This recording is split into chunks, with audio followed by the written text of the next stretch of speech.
Evangelical Christianity is like inherently shame-based. Yeah, I don't need to be prophetic to know where this video is going.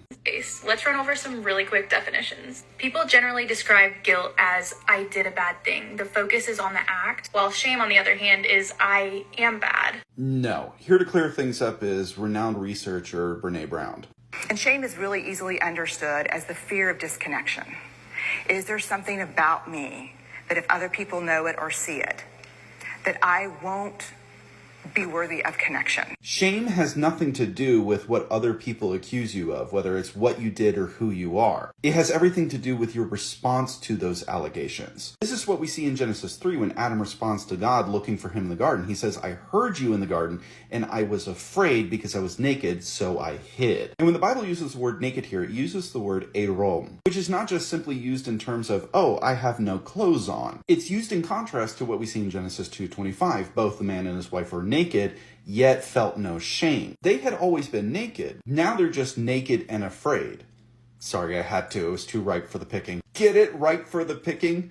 Okay, I'm done. The point is, nobody told Adam and Eve that they were naked. They found that out themselves by eating from the tree of the knowledge of good and evil. It was the realization of who they were that caused them to feel shame and to hide from God. Notice that God doesn't call them out on an accusation. He just simply asks, where are you? Why are you hiding? And it's only after Adam says that he was naked and afraid that God responds, who told you that you were naked? Did you eat from the tree that I commanded you not to eat from? You see, we expose ourselves. The reason why we feel shame is because deep down we know that there are things about us that if other people knew, we might not be worthy of love. We might lose that community, that affection, that whatever.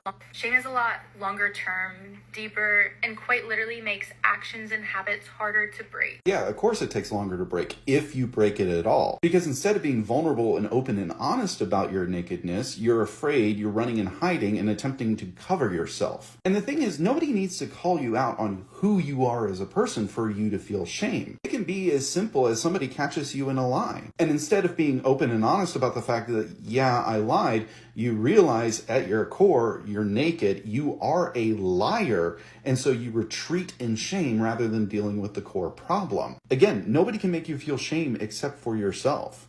Let's run through real quick. Do you think the following things are guilt or shame? You are a sinner, evil, fallen, to the core of who you are. Sorry, they're stuck.